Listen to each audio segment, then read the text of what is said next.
ကျမတို့ဘဝမှာအိမ်မက်တွေအများကြီးရှိတယ်။ကျမစီမှာဆိုလဲကျမဖြစ်ချင်တဲ့အိမ်မက်တွေအများကြီးရှိရပေါ့နော်။ဒီ2025ခုနှစ်မှာကျမဘဝကိုကြီးမားစွာပြောင်းလဲစေခဲ့တဲ့အလေးချင်းတစ်ခုကိုကျမရှာဖွေတွေ့ရှိခဲ့တယ်။အဲ့ဒါဘာလဲဆိုရင်ကျမဘာဖြစ်ချင်တာလဲဆိုတော့အိမ်မက်တွေကိုကျမရဲ့စာအုပ်ထဲမှာရေးချခြင်းပေါ့နော်။အဲ့ဒါလေးကိုဒီ2025ခုနှစ်မှာကျမ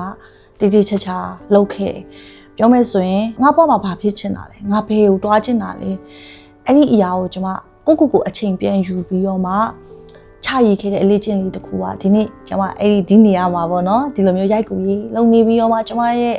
sharing လုပ်ရတဲ့အရာတွေအဲ့ဒါတွေအားလုံးကကျွန်မဘာဖြစ်ချင်တာလဲဆိုတော့အိမ်မက်ကို2025ခုနှစ်မှာကျွန်မကိုရှာဖွေရင်းနဲ့ကျွန်မဒီလမ်းကြောင်းပေါ်ရောက်လာတယ်ပေါ့နော်ဒါကြောင့်ကျွန်တော်ဘဝမှာဘာတွေဖြစ်ချင်တာလဲဆိုတာကိုတီးဖို့ကပထမဆုံးအစင်းအနေနဲ့ကျွန်တော်တို့ကိုပြန်လဲပြီးတော့မှအချိန်ယူတဲ့အလေးချင်းရှိဖို့လိုတယ်ဘာဖြစ်လဲဆိုတော့ဒီခုခေတ်မှာကျွန်တော်တို့ဒီ21ရာစုနှစ်မှာကျွန်တော်တို့ဘဝမှာ social media ပဲအသုံးပြုပြီးတော့မှလူတော်တော်များများကိုဘာဖြစ်ချင်လို့ဖြစ်ချင်မှန်းတော့မသိပဲနဲ့လမ်းနေပြောက်တယ် loss ဖြစ်တယ်ဆိုတာဘာဖြစ်လို့လဲလို့ရှာဖွေကြည့်ပြဆိုလို့ရှိရင်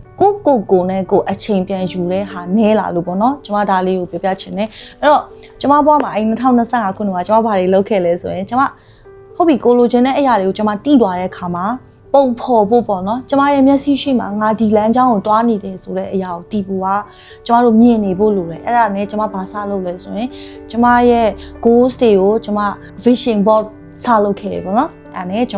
မဒီလိုမျိုးလေးကျမရဲ့ vision board ဒါတွေဆိုရှင်ကျမရဲ့ဖြစ်ချင်တဲ့အရာတွေကိုကျမပုံအဖြစ်ပြောင်းလဲပြီးတော့မှကျမထိခဲ့ပေါ့နော်အဲ့ဒါလေးကဘာကိုအရန်ကောင်းသွားလဲဆိုရင်ကျမဘယ်လိုလူလဲကျမဘဝမှာဘာတွေဖြစ်ချင်တာလဲအဲ့ဒါကိုကျမပို့ပြီးတိလာတယ်အဲ့ခါမှာကျမရဲ့နေ့စဉ် daily routine ထဲမှာကျမလိုချင်တဲ့ life ကိုရောက်ရှိအောင်ပို့ဆောင်ပေးမဲ့အလေးအကျင့်ကောင်းတွေကိုကျမတည်ဆောက်ဖြစ်လာတယ်ဥပမာကျမကလူတွေကိုဒီလိုမျိုးပြောပြပြီးမြင့်တင်ပေးရတာကိုကျမအရန်တန်ဖိုးထားရပေါ့နော်လူတွေကိုမြင်ကျမအရန်ကူညီပေးချင်တယ်ဒါကကျမရဲ့ calling ဖြစ်တယ်ဆိုတော့တိလာတဲ့အခါမှာကျမအရင်ပြောင်းလဲတယ်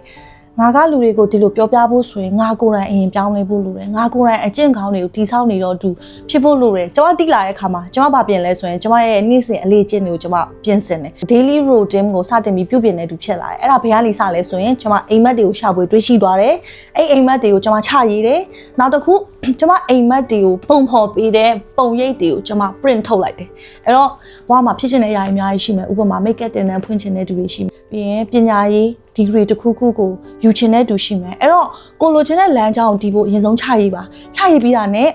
စောက်တအုပ်လိုမယ်ဘုတ်ပင်တစ်ချောင်းပဲလိုမယ်ကော်ဖီဆိုင်လေးထွက်သွားပြီးတော့ပဲဖြစ်ဖြစ်ကိုနဲ့ကိုပြန်ပြီး meeting ထိုင်တာပေါ့နော်အဲ့ဒါလေးကိုကျွန်မအရင်တဘောကြရပေါ့နော်အဲ့လိုလေးလုပ်ကြည့်ပါဘာဖြစ်လို့ social media တုံးရင်ကျွန်မတို့ကဘာဖြစ်လို့ကိုပျောက်ဆုံးလာလဲဆိုတော့လေ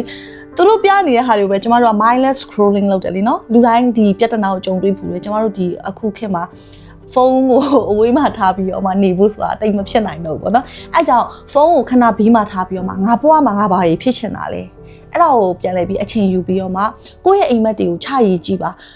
maybe ပန်းဆိုင်လေးဖွင့်တာလဲဖြစ်ကောင်းဖြစ်နိုင်တယ်ဒါပေမဲ့ကိုအဲ့ဒါလေးကိုလုံနေရရင်ပျော်ရွှင်နေဆိုရင်ဒါကိုဘဝ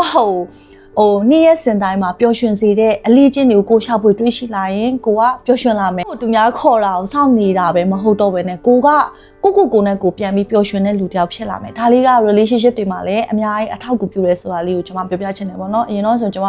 ကိုဘာဖြစ်ချင်လို့ဖြစ်ချင်မှမသိတော့လေကျွန်မအမျိုးသားအမြဲတမ်းပြဿနာရှာတဲ့လူတဲမှာကျွန်မပါခဲ့ပေါ့နော်ဘာလို့လဲဆိုတော့ကိုကငါဘဝမှာဘာတွေဖြစ်ချင်တာလဲချိန်ယူဖို့အချိန်လည်းမရှိဘူးအဲ့တော့ငါပဲကလေးထင်းရတယ်ဘယ်လိုပြောမလဲ self pity သူများကိုအရန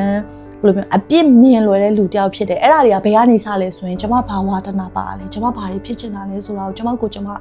မရှာဖွေမိတဲ့အချိန်မှာကျွန်မအမြဲသူများကို blame မိတဲ့လူတယောက်ဖြစ်လာတယ်ပေါ့နော်အဲ့လိုနဲ့ကျွန်မအကျင့်ဆိုးတွေတိလာတဲ့အခါမှာအဲ့ဒါနဲ့ကျွန်မ vision board ကိုပြန်ကြည့်ရယ်ကျွန်မကိုတခါလေငါဘာလုပ်နေမိမှန်းမသိတော့တဲ့အချိန်မှာကျွန်မဒီပုံလေးတွေထုတ်ထားတယ်အများကြီးပဲကျွန်မစီမှာ vision board ဒီလိုမျိုးအများကြီးထုတ်ထားတယ်4ရွက်လောက်ရှိရပေါ့နော်အဲ့နဲ့ကျွန်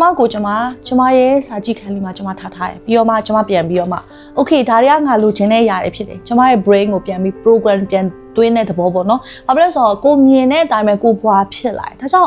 ်တင်းရဲ့မြင်ချင်းကိုတင်ပြောင်းလဲနိုင်လို့ရှိရင်တင်လိုချင်တဲ့ဘဝကိုတင်ကရရှိမှာဖြစ်တယ်ဒါကြောင့်ကျွန်မတို့ပထမဆုံးအနေနဲ့ကိုဘာဖြစ်ချင်တာလဲခြာရည်ကြည့်ပါ10ခုဖြစ်ရင်ဖြစ်မယ်15ခုဖြစ်ရင်ဖြစ်မယ် vision board ထုတ်ကြည့်ပါ vision board ထုတ်ကြည့်တဲ့အခါမှာကိုဒီလမ်းကြောင်းကိုတွားခြင်းနဲ့လူဆိုတာကိုတီးလာတဲ့အခါမှာကိုရဲ့အိမ်မက်တွေကိုကိုတိုင်းအကောင့်ထဲပေါ်နိုင်တဲ့သူဖြစ်လာပါလိမ့်မယ်လို့ဒါကြောင့်အရောက်ချင်စတိုင်းဒီ February လကနေစပြီးတော့မှကိုဘွားမှာကိုဘာတွေဖြစ်ချင်တာလဲကိုဘယ်လမ်းကြောင်းကိုတွားချင်တာလဲဆိုတာကိုရှာဖွေတွေးရှိခြင်းအပြင်ကိုလိုချင်တဲ့ဘဝကိုတိုင်းအကောင့်ထဲပေါ်နိုင်တဲ့သူများဖြစ်ပါစေလို့ကျွန်မအနေနဲ့ဆုတောင်းပေးချင်ပါတယ်လို့အရောက်ချင်စတိုင်းကျေးဇူးတင်ပါတယ်